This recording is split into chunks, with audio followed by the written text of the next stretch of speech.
Happy Valentine's Day a todos. We are very pleased to be able to celebrate that happy holiday as well.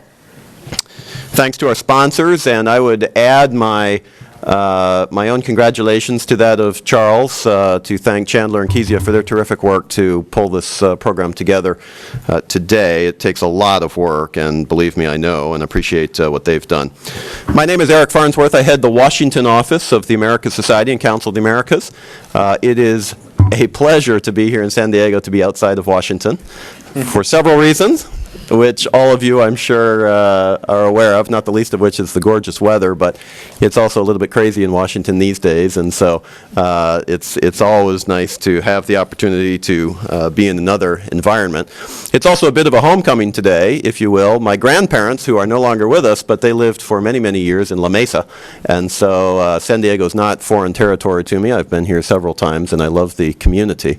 But it's also a homecoming because there's so many familiar faces here in the audience. Mayor Filner, of course, was a fixture in Washington as a congressman, where I first got to know him, and I would concur with the analysis that he does have terrific contacts there, and can be a real voice and is a real voice for San Diego.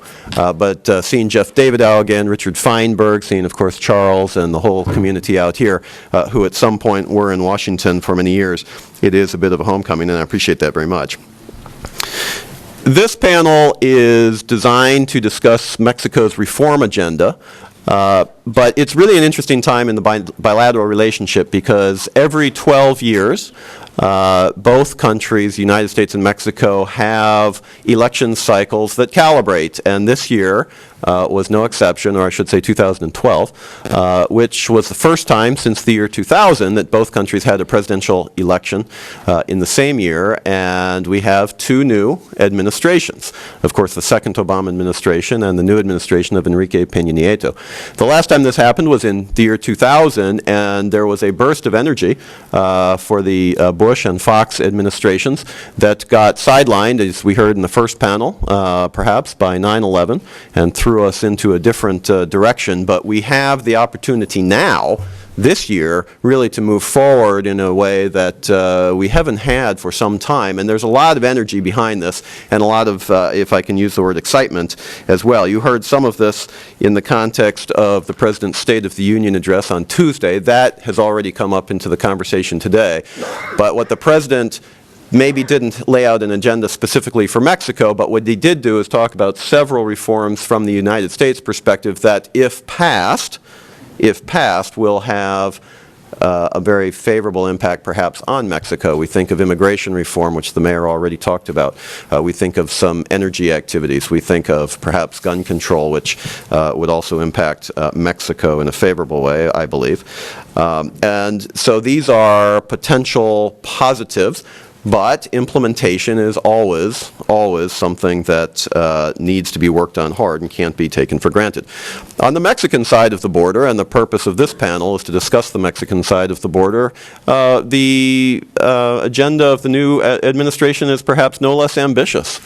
We've heard of the potential for reforms from the new government on education, on labor, on energy, on the financial and tax picture, on so many other things. This is a monumental agenda for the new government. In fact, the new government even began to work on this agenda before it was inaugurated in terms of labor reforms. I think that's a very positive sign, and of course the cooperation of the PAN as a party has been instrumental in this as well. But it's a huge agenda. It's going to take hard work, a deft political touch, and it's going to take some luck, ladies and gentlemen, which is always an important factor in politics. So far, in my view, the government has gotten off to a strong start in Mexico, but there is a long way to go, and at some point the honeymoon is going to wear off. But before we can even talk about implementation of the agenda, we have to learn more about what the agenda is, and in that context, I am delighted to have the opportunity to run a panel of three true experts on these issues, three gentlemen who are in the very center of these discussions and, in fact, moving the agenda forward in some way. I don't know specifically on the agenda how the names are listed, but in terms of how they're going to speak, I think it's easiest probably just to start with Arnulfo and go sequentially down to Ambassador Ley. You have all of their bios in your packet in front of you, so I won't go into that, simply to say that I would encourage you to read and digest those biographic materials because they are very impressive, and this panel, I'm sure, will support that as well. So what we're going to do is have each of the panelists make some initial comments. I will follow up with some questions to tease out some of the issues and to explore in greater depth some of the issues that they've said. And then we're going to have a solid period of time, hopefully at least 30 minutes, maybe more, for all of you to ask questions, interact with the panel. And so I would encourage each of you, as you are listening, to be formulating those further questions and ideas and thoughts that you might want to bring into the conversation at the end of the panel. We are going to start, as I mentioned, with Arnulfo Valdivia, who has been a good friend for some time, was with us in Laredo, Texas, and now has a very important role in the context of the migration issues as head of the Institute. And so, ladies and gentlemen, would you please join me in welcoming to the Institute of the Americas all three of our panelists.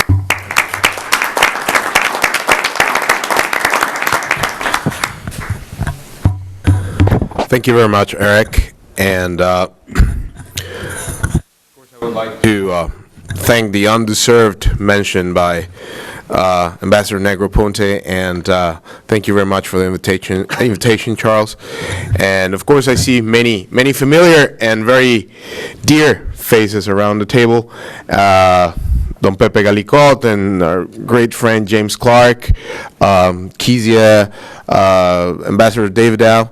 Well, thank you very much. And of course, I couldn't mention, or I couldn't avoid mentioning, after the mayor did such a, I would say, precise description of our Consul General here in San Diego, I would like to thank her generosity and her hospitality. Thank you very much, Remedios, for your help. And of course, say hello to my fellow panelists, friends. Last time, when we were in Laredo, I was there talking about borders and prosperity and competitiveness agenda, mostly from a physical point of view.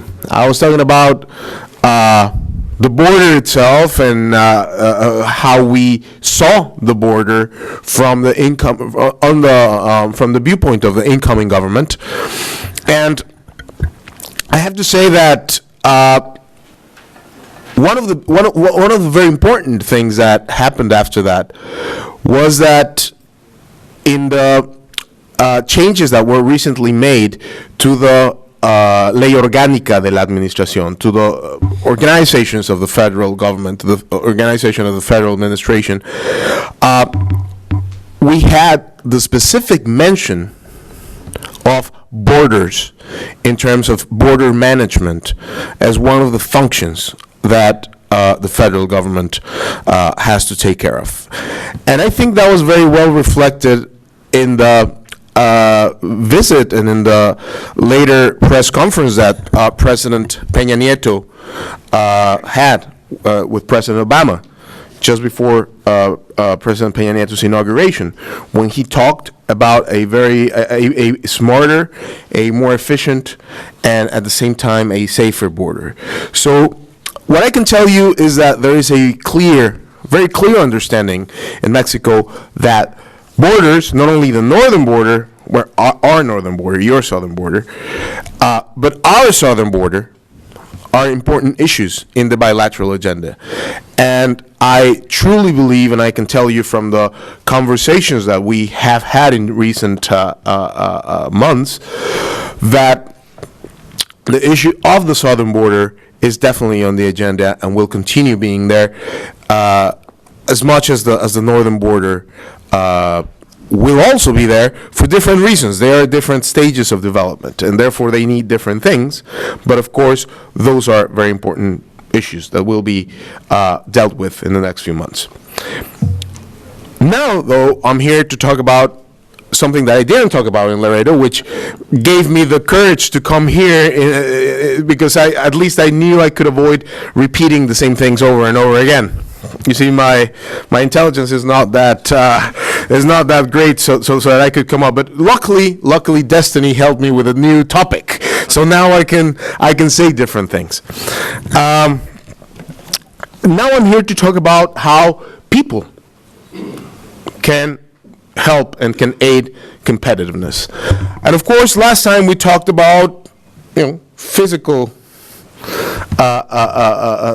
things, physical stuff. Now I think it's time to talk about how people can help prosperity and how people can help integration, and of course how people can help the competitiveness of our North American region. I am now in charge of the Institute for Mexicans Abroad, which basically is an institute that is a Mexican area dealing with Mexicans abroad, with the people who are abroad. And of course, about 95% of our Mexicans are in the United States. And of course, the Mayor Filner just said that we are the largest, that San Diego, Tijuana is the largest binational region in the world. And I would like to add to that Mexico and the United States are by far the largest binational region in the world.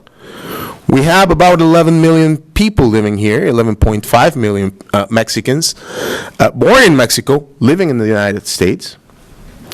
About 6 million of them are have no documents.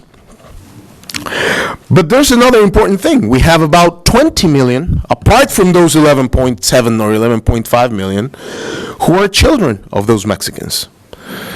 And you should remember that by law, Mexican law recognizes blood right so to citizenship.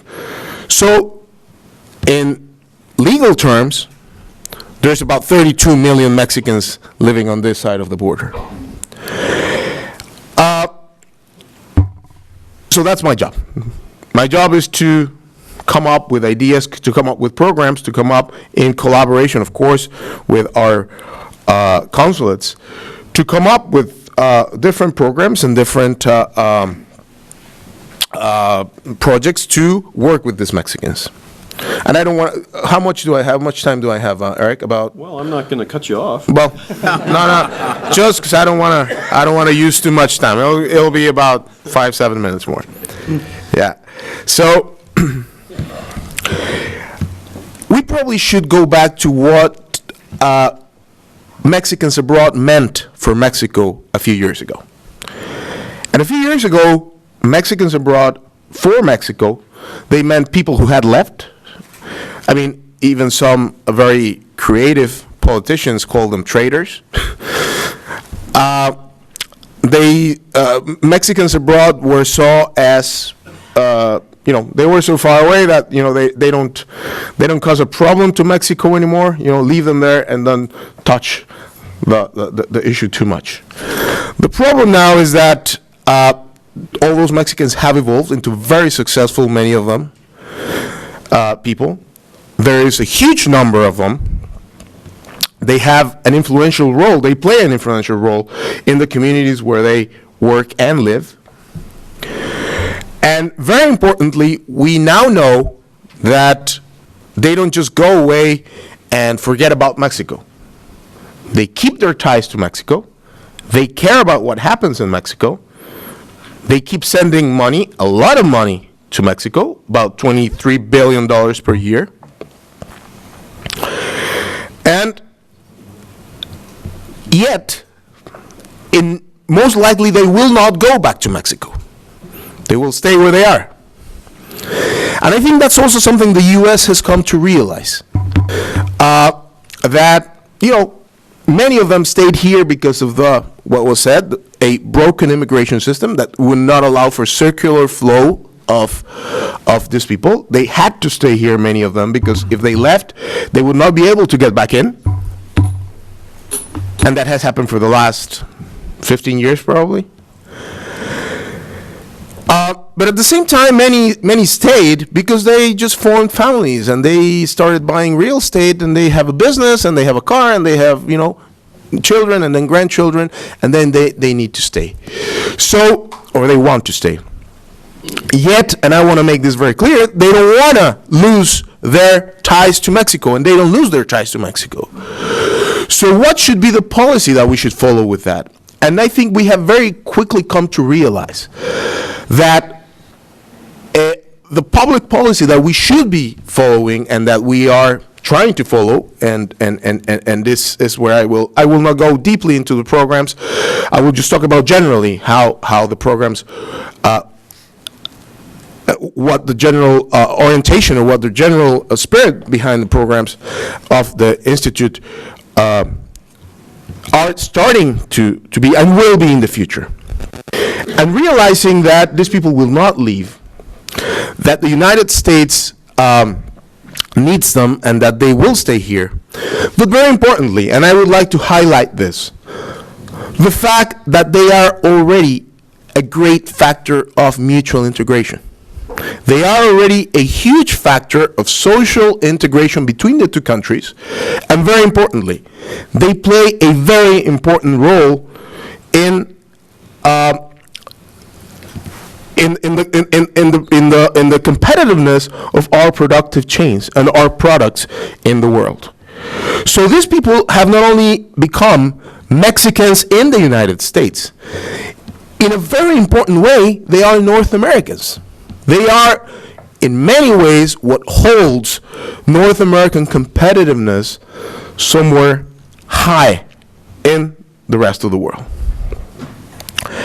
And very often, we keep trying to find ways to make our efficiency and our prosperity and our competitiveness better through better border, more efficient systems, more lanes at the points of entry, more or better equipped or more technology for immigration agents and so on and so forth. Well, we keep forgetting because up until a few probably weeks ago, the topic of immigration was so sensitive that we were leaving out, we were forgetting totally about the value of one of the huge factors of production, probably the most important factor of production, the human factor. And they're there. So,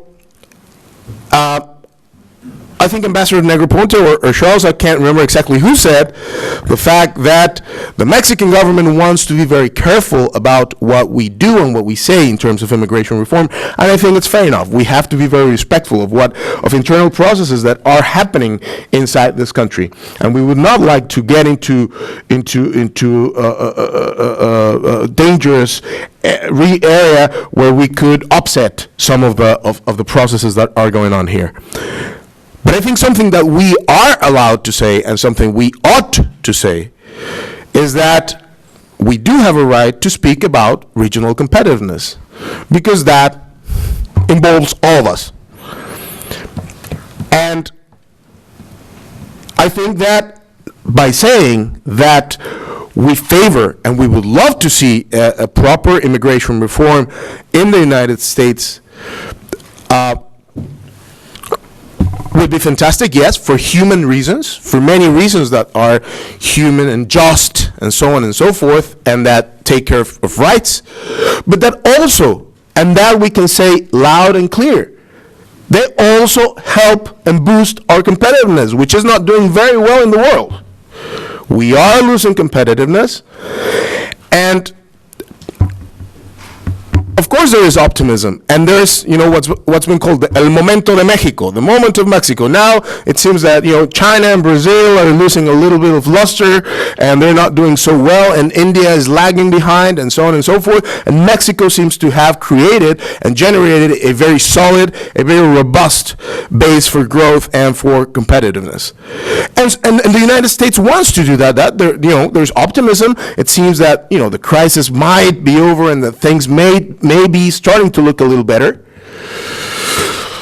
But believe me, if we are able to pass a comprehensive, or somewhat comprehensive, I'm not going to be naive, but a somewhat comprehensive immigration reform in the United States, if that is passed, I think the possibilities of this re-emergence of North America as a much more competitive region will be a reality. And I will only finish 2 or 3 minutes by saying, so what should the role of the Institute for Mexicans Abroad be in this whole thing? The way I see it is that we have to move from a paradigm of wanting to take them all back to Mexico, because first of all, we couldn't. Secondly, and most importantly, they don't want to. Not for any other reason. They have established themselves here. And they are truly binational people in many ways. So I think that rather than trying to take them back to Mexico, what we should try to do is help them gain what I have called a binational citizenship. Some of those aspects were talked about here, being bilingual, importantly, being bicultural, which is very different. You may speak the language, but many of our Mexican people here do not know the laws, do not know the history of the United States, do not know the history of Mexico in the case of Mexican Americans. And I think that having a clear consciousness that we can help those people gain a better quality of life here through making sure that they have access to at least some very basic services like health, education, and as I said, functional integration to these communities. Then we can move to a second stage, which is turn them into agents for development agents for the economic, the political, the cultural, the scientific, the educational, and all these exchanges of people, and identifying the successful binational agents that can help us build bridges and can help us strengthen social tissue in these countries, in both of our countries, is very important. And I will just end by saying that, and I can give more detail later, whatever, I don't want to use up too much time. I can only say that regions like Tijuana and San Diego, which are not only very dear to me, but have walked a long way in terms of this binational integration and this biculturalism and this mutual recognition of their mutual need in order to be competitive in the world, are probably one of the greatest laboratories for work of the Institute in the next few years. So I hope we can continue being very close with people like James, like Mayor Filner, and like all the Calibahians, if you want to call it that way, that have been working in this last few years.